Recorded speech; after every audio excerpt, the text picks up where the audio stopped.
글을 쓰게 되면은 여러분 중국에 줄을 섭니다.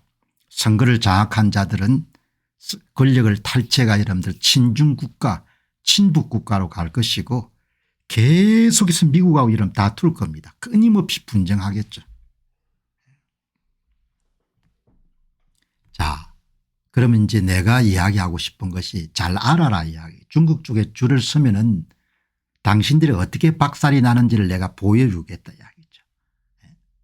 그러니까 뭐 현실을 냉정하게 볼 수가 없으면은 그냥 고생하는 겁니다. 현실을 냉정하게 볼 수 없으면. 그래서 여러분들 공병호 TV는 듣기 싫은 이야기라도 현실을 냉정하게 진단하고 판단하고 선택하는 데 도움이 되는 그런 이야기를 많이 해야겠다 이렇게 생각하는 겁니다. 이 보시기 바랍니다. 오늘 조선일보의 일면 톱 기사가 미국의 포린 어페어스 3, 4호로의 여러분들 기고한 기고문을 크게 실었습니다. 굉장히 중요한 논문이네요. 중국이 미국과 미 동맹국과 경제를 단절할 때 국내 총생산 GDP 대비 최대 51% 타격을 받을 것이다 이런 내용이 나온 겁니다. 그런데 여러분 제가 말씀드리고 싶은 요지는 중국 실력을 한국 사람들이 잘 알아야 된다 이 이야기죠. 왜 미국 쪽에 이런 줄을 써야 되는지가 이 포린 어페어스에 잘 나오는 겁니다. 여러분 지금 보시기 바랍니다. 한때 여러분들 일본이 무슨 세계를 다 잡아먹는 것처럼 그렇게 이런 폼을 잡았습니다. 그건 지금 어떻습니까? 많이 쪼그라들었죠. 일본이 여러분들 개발한 원천 기술이 뭐가 그렇게 많습니까? 대부분 응용 기술입니다. 미국의 원천 기술을 가졌다가 제품을 만들어서 판매하는 응용 기술을 가지고는 막대한 무역수지 흑자를 남긴 겁니다. 한국이 무슨 원천 기술을 갖고 있습니까? 한국이 인류 역사에서 결정적으로 기여한 원천 기술이 뭐가 있습니까? 무슨 여러분 한번 찾아보시기 바랍니다. 이순신의 거북선. 여러분 대한민국 사람들이 무역을 통해서 그래도 이만큼 먹고 살 만큼 됐는데 무슨 원천 기술을 가지고 여러분들 지금까지 온 겁니까? 전부 다 여러분 미국에서 개발한 기본적인 이론이나 기술을 가지고 그것을 응용을 해서 선박도 싸게 만들고 반도체도 싸게 만드는 방법을 가지고 여기까지 온 겁니다. 그러니까 자기 처지나 분수를 잘 알아야 된다는 거죠. 중국이 무슨 원천 기술을 갖고 있습니까? 며칠 전에 이름 나와 가지고 AI 업계를 긴장시켰던 뭐 딥시크 그 이름 다 뭡니까? 오픈 AI사라는 이름 그런 회사들의 모델을 그게 이름도 오픈 소스 모델 오픈 소스 공개가 된 그거를 응용해 가지고 오늘까지 온 거지 않습니까? 제가 말하는 요지라는 것은 한국 사람들은 현실을 정확히 볼 수 있어야 되고 중국이 대단한 게 보이지만 중국의 이름들 경도되는 쪽으로 가면 진짜 골로 간다는 이야기인 겁니다. 그 이야기를 포린 어페어스 내용을 보고 저는 그걸 생각한 거죠. 여기 보시게 되면은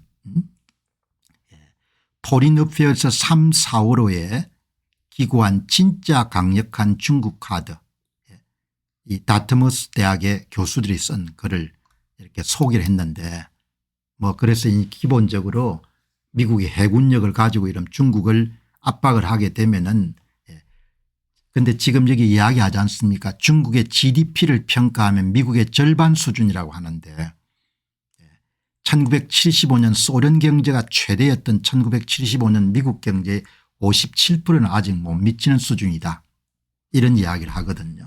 이것도 굉장히 상징적이지 않습니까? 이렇게 살 만큼 나라가 됐는데 이걸 이쪽 길로 계속 가자는 거 아닙니까? 이쪽 길로 가야 되는데. 야간에 찍은 여러분들 위성 사진입니다. 이 이런 반도에 달랑 달아붙던 한반도에 이렇게 먹고 살 만큼 됐는데 이걸 계속 대륙 쪽으로 가자는 거 아닙니까? 좌익들이 뭘 원하는 겁니까? 해양으로 가면 안 되니까 대륙 쪽으로 가자는 거 아닙니까? 중국 쪽에 붙자는 거지 않습니까? 그 사람들은 중국 쪽에 붙을 수밖에 없죠. 부정선 가는 나라를 해양 쪽에 쓰려면 어떻게 받아들이겠습니까? 이렇게 보시기 바랍니다. 이거 보고 진짜 우리가 한번 생각해야 되죠. 이만큼 선대들이 고생을 해가지고 이렇게 먹고 살 만큼 된 겁니다. 이렇게 이만큼 먹고 살 만큼 된 겁니다. 밤에 위성으로 찍어 보니까 불이 환한 겁니다. 더 여러분들 해양 쪽으로 가야 되는 거죠. 나라를 개방하고 미국하고 일본하고 친하게 지내면서 뭡니까 더 역동적인 나라로 가야 되는데 선거를 장악한 좌익들이 어떤 길을 원하는 겁니까? 자꾸 중국이나 러시아 쪽으로 가자는 거 아닙니까?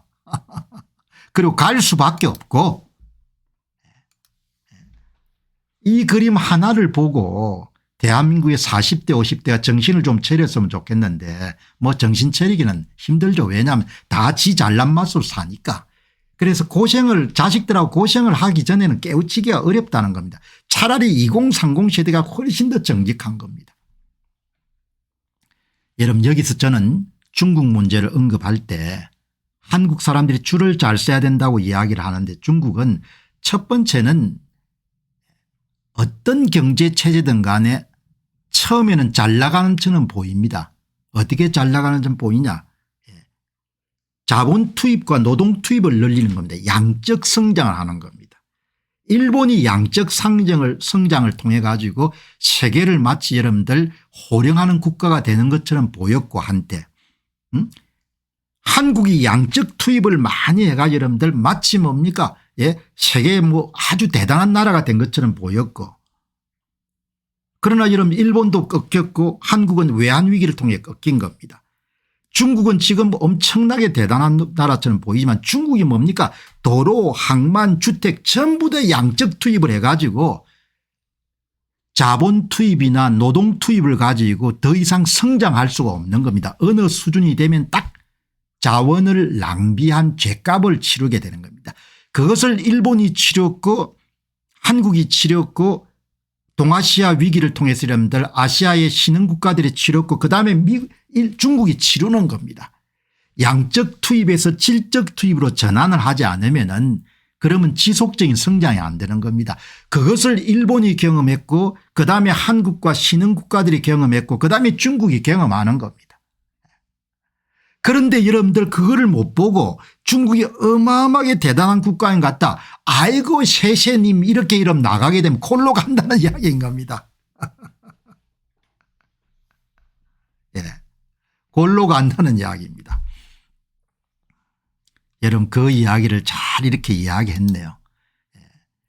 지난 30년간 중국의 국내 총생산의 40%는 주택, 도로, 교통 인프라 등을 집중 투입하는 성장 모델에 기반을 두었다. 여러분 이게 무언가 하니까 양적 투입을 한 겁니다. 돈을 때려 부어 가지고 부채를 얻어 가지고 중국의 빈집 비율이 20% 전 세계고 도로 건설 비용이 사회 창출되는 수입보다 훨씬 크다. 48,000km에 달하는 초고속 절도망은 이용료이 매우 낮은 노선도 다수 포함되어 있다. 10조 달러의 빚을 지고 있다. 자원을 낭비한 죄는 죄값을 치르는 겁니다. 일본 잘 나갈 때 우리는 다르다 그렇게 해서 다를 게 하나도 없습니다. 한국 잘 나갈 때 우리는 다르다 다를 게 한 게 없습니다. 중국 우리는 다르다 하나도 다를 게 없습니다. 자원을 낭비하게 되면 결국은 양적 성장에서 질적 성장으로 전환을 못하게 되면은 계속해서 지속적인 성장이 안 되는 그게 지금 중국의 상황인 겁니다. 그러나 좌익들 눈에는 그게 안 보일 겁니다. 그래서 사람은 생각하는 것만큼밖에 살 수가 없는 겁니다. 어떻게 해보겠습니까? 그다음에 여러분들 여기 보시면은 여러분들 중국은 특히 카피 복제하는 능력이 아주 탁월한 나라입니다. 역사적으로. 그러나 여기 보시게 되면 원천 기술이 아직은 없는 겁니다.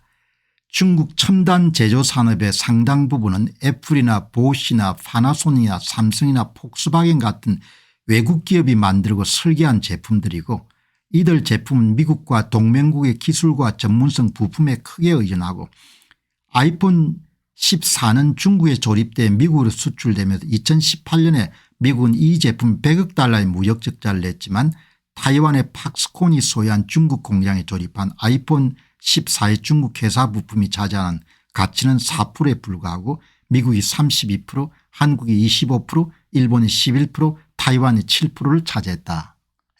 원천 기술이 없는 겁니다. 그러니까 이런 것을 겉에 보이는 것을 넘어 가지고 정확하게 누가 세계 헤게모니를 장악하고 있는가를 정확히 파악해서 미국하고 이런 좋은 관계를 유지하고 그렇게 가야 되는데 부정선거가 되면은 국민들 뜻과 달리 미국하고 이런 좋은 관계를 깨고 중국하고 좋은 관계를 유지하기 위해서 달아붙는 일이 벌어질 거다. 그래서 여러분들 선거라는 것이 그렇게 중요하고 윤 대통령의 탄핵 문제를 제대로 처리하는 것이 굉장히 중요하다는 문제인 겁니다. 그러니까 참 이런 부분들이 너무나 극명하게 드러나는데 부가가치 생산하는 기준을 이제 2000대 기업 잘 작성해서 공개를 했네요. 자, 여러분들 그러니까 눈에 보이는 것 건너머 눈에 보이지 않는 것을 잘 볼 수 있어야 된다는 이야기죠.